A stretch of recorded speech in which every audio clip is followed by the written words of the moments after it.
Hola, ¿qué tal, chicos? Otra vez nosotros somos Inbox y estamos esta vez en el Parque Reducto. El Reducto es, ¿no? El Reducto. Es Parque del Reducto. Del Reducto. Y esta vez con Santiago Montes de Oca. Él es, ¿aún eres General Manager de Omelette o ahora solo te dedicas a...? Aún sí, o sea, aún sí. Omelette es un proyecto mío que está todavía vigente, pero ahora estoy más orientado a lo que sería la identidad verbal de marca por un lado y la creatividad digital. Y también estás en Brainstorming, Marketing y Communication como estratega. Estuviste, ahora ya no. Sí. Ahora solo te dedicas... Eso de los perfiles de LinkedIn que hay que tenerlos ahí, sí. Es bien complicado. Y justamente vamos a hablar de eso, lo que habló Santiago acerca de la identidad verbal. Así que háblanos un poco, Santiago, acerca de la identidad verbal, este tema que por muchos marketeros es dejado de lado y solo nos concentramos en la identidad visual de una marca. A ver, empecemos a tratar de identificar o de entender cuál es la definición de identidad verbal. Hace poco di una charla y justamente dije que la identidad verbal es todo lo que no se dice de una marca. Ya. Y es lo más ilógico que lo verbal sea lo que no se dice. Cuando alguien habla de marca, habla de logotipos, habla de cómo aplica, habla de tipografías, habla de colores corporativos, habla de diseño de oficinas, Claro. pero nunca la gente se pone a hablar verdaderamente de cómo habla una marca. A mí me gusta tratar de entender a las marcas como personas. Ya. Me gusta agarrar y decir, por ejemplo, qué persona es una marca. Y se me ocurrió ayer, estaba pensando en, por ejemplo, Alessandra Rampolla es una marca, Claro, de alguna manera, y ella tiene una identidad verbal muy definida, y es en base a ella que se construyó esa marca, en base a esa identidad verbal. Gente hablando de sexo hemos escuchado desde que tenemos 14 años, porque antes no nos dejaban, Claro. hasta que nos vamos a terminar muriendo, pero ella habla de una manera distinta. Ella tiene una identidad verbal que hace que la gente la escuche. Pilar Sordo también, por ejemplo. Clases de cómo educar a nuestros hijos hemos recibido todo el mundo. El tema es que ella lo dice de una manera llana, terrenal. Nadie le creería a Pilar Sordo escribiendo un libro teórico con términos de psicoanálisis o de psicología. No, la gente está esperando de ella unos términos así crudos, reales, de la calle, cercanos. Es su manera de hablar de ella, básicamente, Exacto. de cómo transmite el mensaje. Y las marcas tienen que ser lo mismo, las marcas tienen que tener formas de hablar, las marcas tienen que poder expresarse de una manera que la gente identifique que es su manera. Entender que, por ejemplo, si estamos hablando de una marca, no sé, un producto financiero, la gente está esperando que ese producto o esa marca le represente confianza, le represente valor, le represente seguridad, le represente acceso. Y tenemos que hablar tratando de que la gente entienda que nuestro lenguaje verbal también está. Los logotipos pueden decir, no, tenemos que tener un logotipo más abierto porque es más comunicación con el entorno, un color más frío, más cálido, etcétera, etcétera, etcétera. Se trabaja durante siglos, años incluso, para determinar eso. Y a veces no se le da ni siquiera el peso de minutos para decir, y al final, fin de cuentas, cómo es que una marca está hablando. Si lo pensamos en términos de persona y una marca convertida en una persona, es una marca con tantas personalidades como gerentes. Es una marca esquizofrénica, puede llegar a ser esquizofrénica, o tiene tantas personalidades como canales de comunicación o de puntos de contacto con sus clientes. Entonces habla como el gerente de turno, trata como la representante de cuentas, o trata como la representante de atención telefónica, o como la secretaria de recepción, o como el de seguridad trata a la gente que entra. Claro. Entonces es muy complicado el entorno. La marca tiene que tener bien definido cómo comunicarse, cómo hablar, cómo decir las cosas. ¿Para qué? Para que a partir de ahí toda la empresa, Claro, que de alguna manera está hablando por la marca, se encargue de mantener ese lenguaje. Hay técnicas o análisis ahora en marketing digital que dice que las campañas de marketing digital de una empresa tienen un 80% más de efectividad si son comunicadas por sus empleados. ¿Y por qué es eso? Porque los empleados le dan credibilidad a esa misma empresa. Si vos me decís que trabajás en una empresa, que lo que da tu empresa está bueno, te voy a creer porque sos amigo mío en el Facebook, entonces no me vas a estar diciendo algo que es ilógico, y porque de alguna manera debería creerte, y porque estás allá adentro, y porque me estarías mintiendo. claro. Entonces tenemos que entender que el lenguaje de adentro hacia afuera de la marca es lo más importante, y la gente lo va a entender, porque si me hablan de una manera coherente, voy a entender lo que me quieren decir. Si mi comportamiento es coherente con lo que estoy diciendo, Exacto. la gente me va a creer. Es decir, básicamente nuestra identidad verbal tiene que tener coherencia con la personalidad de la marca. Sin dudas. O sea, Sin a la duda. hora de definir la personalidad de la marca, a la hora de definirnos cómo vamos a salir por la noche, nos vestimos, nos arreglamos, nos perfumamos y hasta vamos pensando el discurso con el que le vamos a entrar a la chica que nos gusta. En eso tendríamos que estar pensando. Claro. O sea, no es solamente el, bueno, salgo, estoy listo y después veo qué diré. No, mínimo tienes que tener una estructura de discurso porque si no, no vas a poder acercarte. Y te van a poder mirar, pero te va a pasar lo que me ha pasado a mí muchas veces. De hecho, me ha pasado en Viena de decir, no, me estás mirando, pero no es para mí porque no tengo nada que decirte. Es más, no entiendo ni tu idioma. Era alemana y yo estaba ahí de golpe. O sea, me daba vuelta para decir, a mí me estás mirando porque no podía ser. Me faltaba algo Claro. que era justamente la identidad verbal, el discurso, para poder acercarme. No me sentía cómodo, no me sentía confiable, no me sentía sólido a la hora de encarar un contacto, en este caso con una chica, en ese caso sería un cliente. Entonces, Claro. esa imagen tiene que ser global y en todo punto de contacto, por supuesto. Y estos elementos que se hablan dentro de la identidad verbal, que es el naming, storytelling, ¿nos puedes hablar en sí algo así bastante conciso sobre esto? Sí, sin duda. A ver, en realidad la identidad verbal tiene distintas etapas. Claro. Hoy por hoy sí, las más famosas podríamos estar hablando del naming o del storytelling, que es ir contando lo que serían las historias de las Claro. marcas o poniéndole el nombre desde una empresa a una marca misma. Por ejemplo, cuando uno piensa un nombre, nos estamos rompiendo la cabeza constantemente de cómo se puede llamar. Hay veces en las que yo termino diciendo, no me voy a romper tanto la cabeza en el nombre, puedo ponerle el nombre más plano de la historia a un producto y ese producto ser el más famoso de la historia. Y puede pasar. Puede pasar. Sí, Coca-Cola, que es una bebida cola hecha en base a coca. Entonces, es como decir, caramba, lo plano también puede funcionar. Claro. Depende de cómo vayas construyendo el nombre a lo largo del tiempo. Pero también si estás en una categoría muy competitiva, Coca-Cola lo pudo hacer porque tal vez estábamos en los Claro. fines de los años 1800, etcétera. Entonces ahí sí podía llegar a tener sentido el tema de los nombres planos. Pero, por ejemplo, no sé, en la categoría del gaming, de los juegos, tenemos a Wii como ejemplo de un nombre, Claro. de un nombre nuevo. Y Wii significa nosotros en inglés. Y desde el nombre y de cómo lo expresan, que es con 2 letras y que podrían representar a 2 personas o hasta los 2 comandos Claro, del a los Wii para mandos. jugar juntos. Entonces, el concepto que hay detrás del Wii es We Play Together. Pero compite contra un nombre plano que es PlayStation. Y los dos pueden sobrevivir y los dos pueden convivir en un mismo mercado. Y cada uno se irá para un lado o para el otro. Están los Android, están los iOS, están los Mac y están los PC. Y siempre hay espacio para todos. Eso es lo interesante. Entonces, cuando pensamos un nombre tenemos que analizar que ese nombre esté dentro de una categoría, que ese nombre nos identifique, que ese nombre nos represente. ¿Por qué? Hablamos hace un ratito de omelette. ¿Y por qué omelette?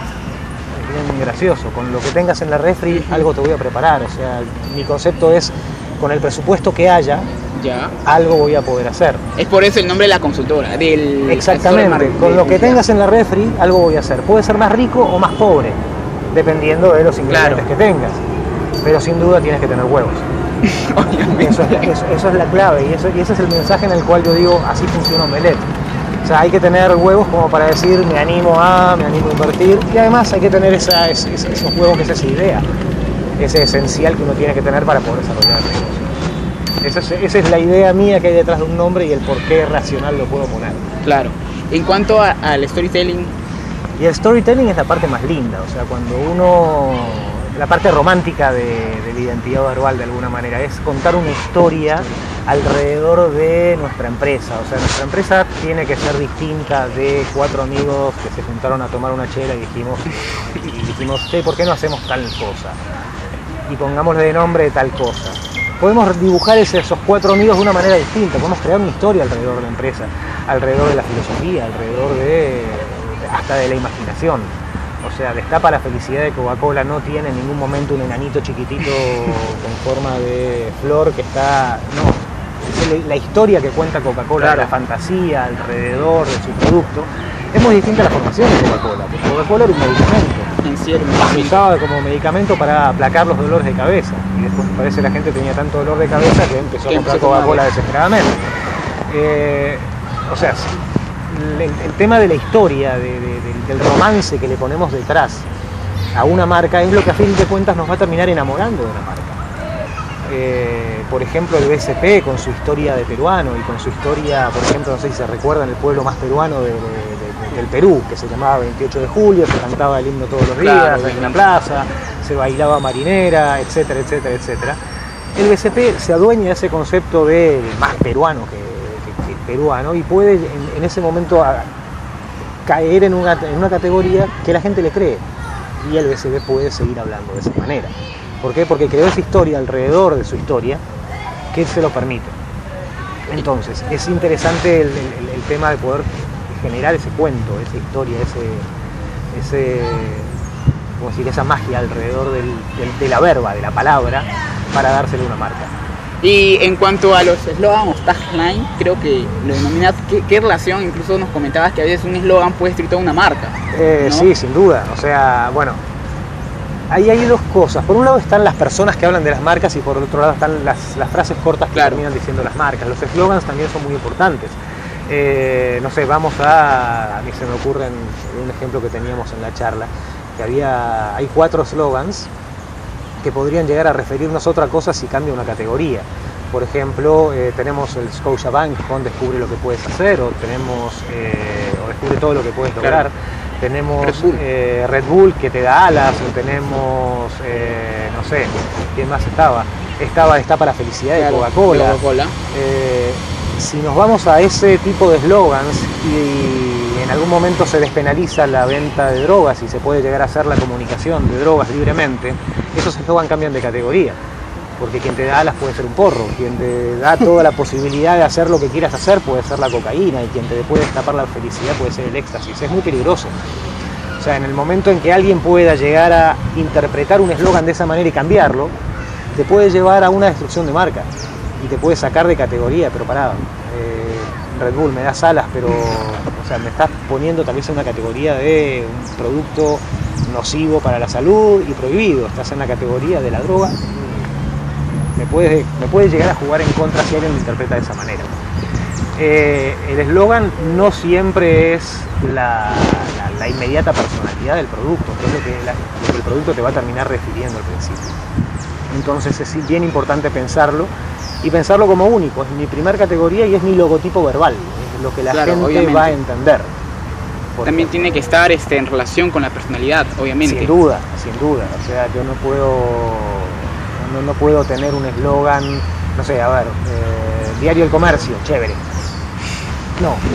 Cuando es algo más formal. Exacto, Diario El Comercio, la gente va a estar esperando una cosa más, una cosa distinta. Tal vez Diario El Comercio puede sacar su suplemento joven que se llame X, y ese sí puede tener su eslogan chévere, porque es otra cosa que está vinculada con su segmento, tiene con que su ver, gente, exacto, con la segmentación. ¿A quién le quiero hablar? ¿Cómo quiero que me entiendan? ¿Cómo quiero explicarme con ellos?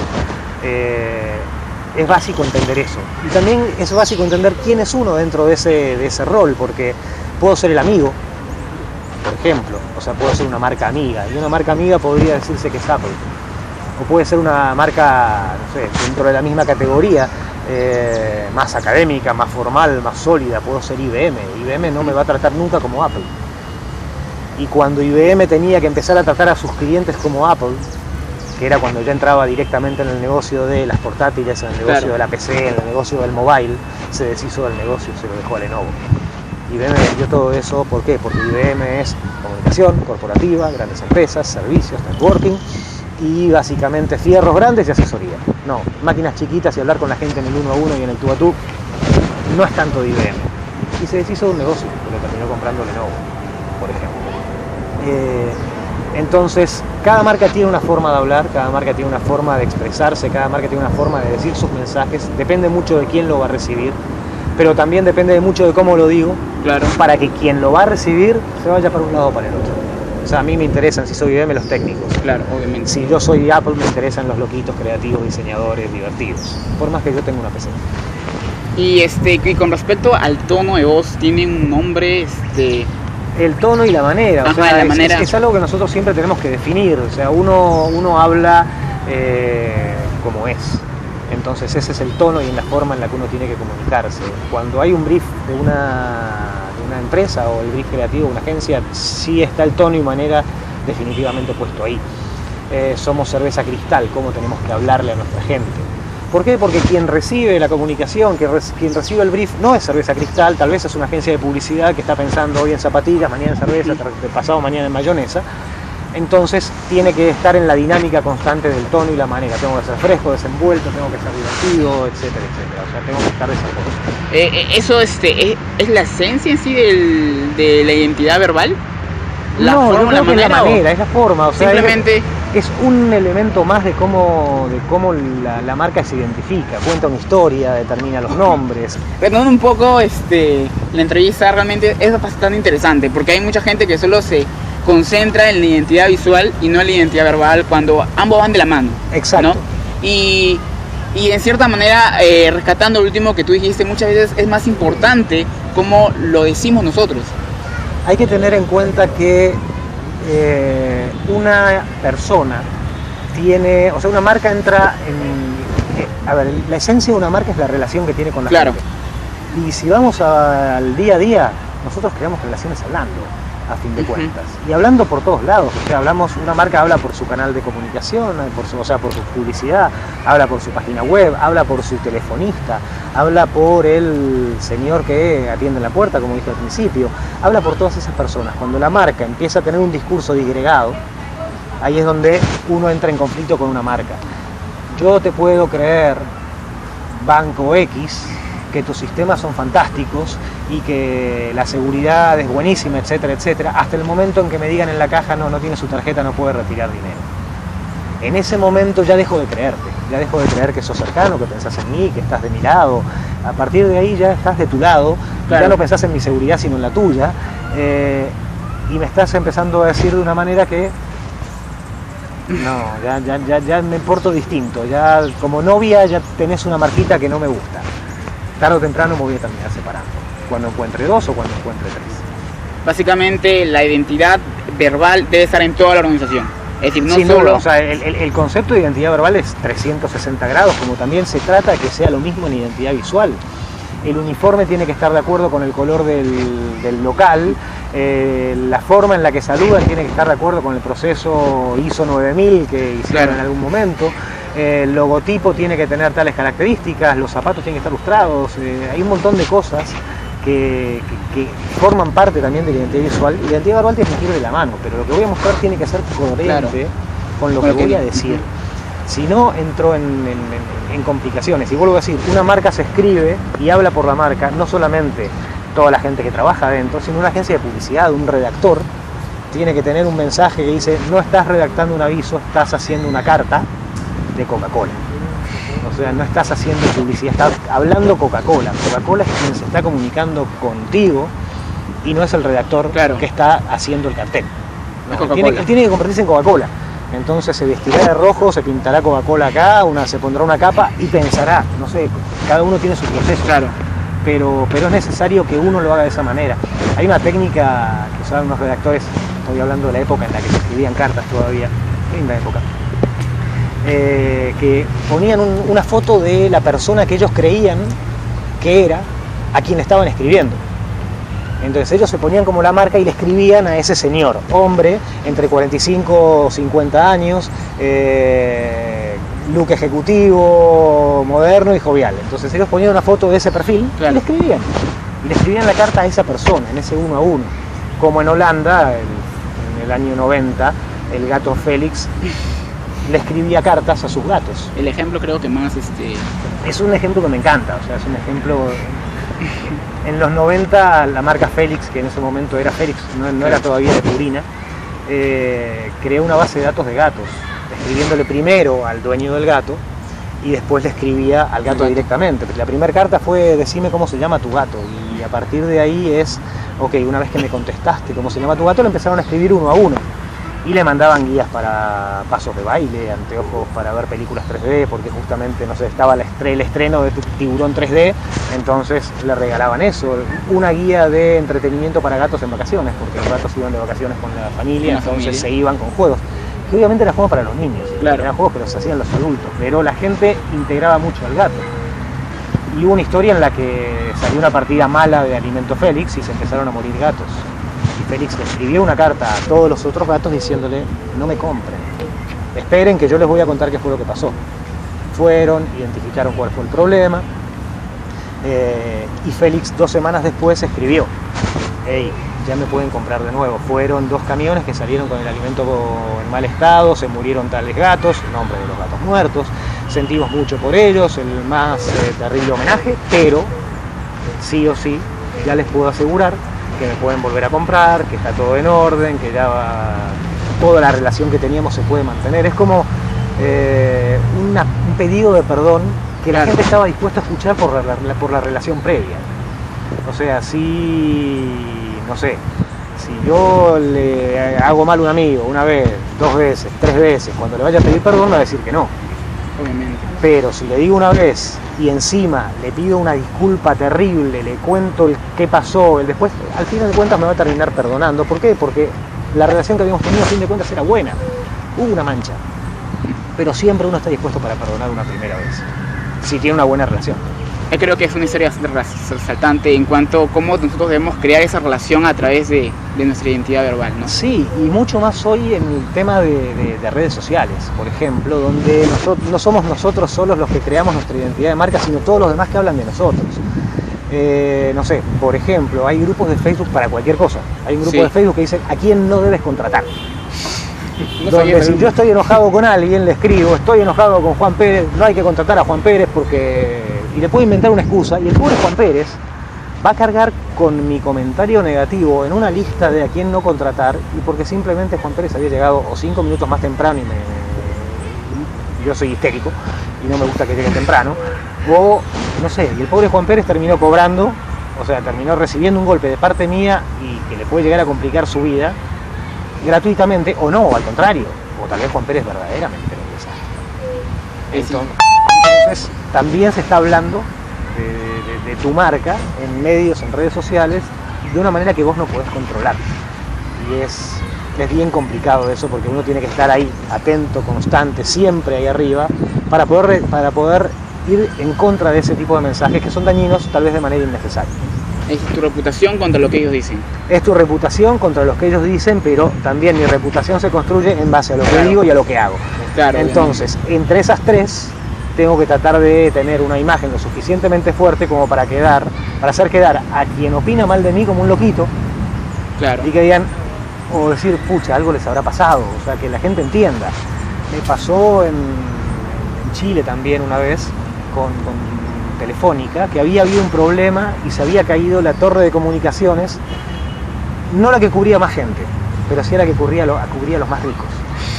Es como decir, se me cayó la torre de comunicaciones de, no sé, el parte empresarial de San Isidro, pero donde vivían todos los gerentes, o sea, de la planicie, de esos lugares donde está lleno de gente rica. Entonces, me van a decir de todo. La planicie. Entonces, se había caído, era justamente de la dehesa, vamos a irnos a Chile, la torre de comunicaciones de la dehesa, que es donde vivían todos los gerentes, empresarios, capos de todas las empresas, clientes importantes de ellos.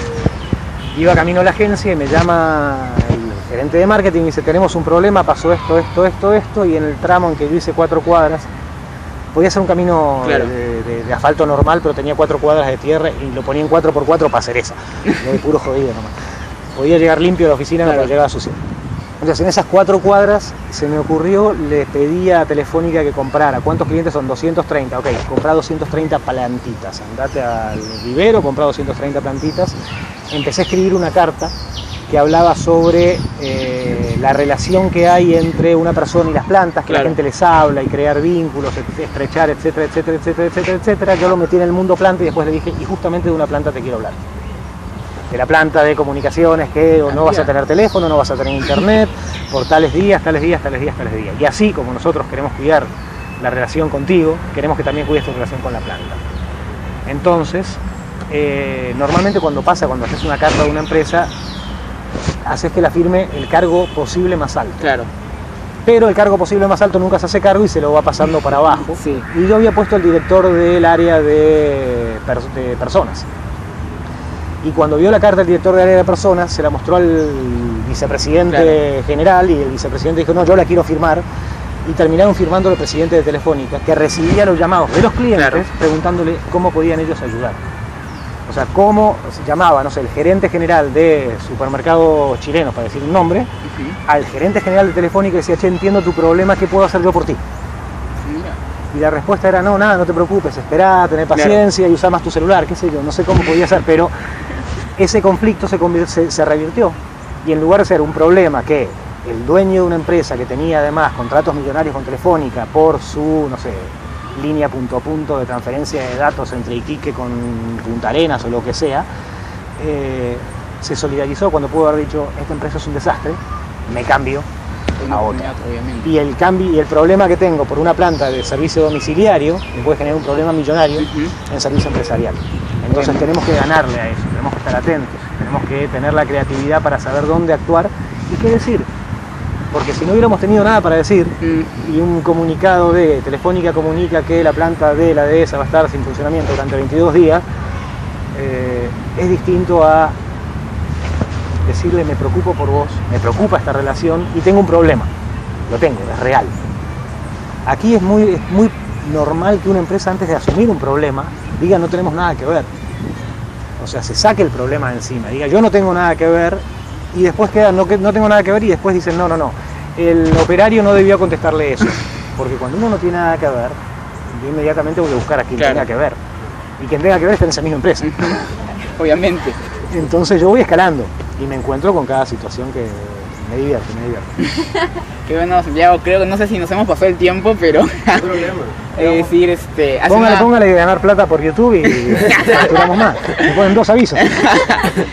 Gracias por tu tiempo. Haciendo un resumen de todo esto, ya vimos que la identidad verbal es bastante amplia, es decir, no solo de repente, como muchos piensan, el hecho de puede ser como una estrategia publicitaria, no, sino es mucho más amplia. Es mucho más amplia, pero ojo, la estrategia publicitaria tiene que prometer lo que va a recibir el cliente en el call center. Obviamente. De alguna manera.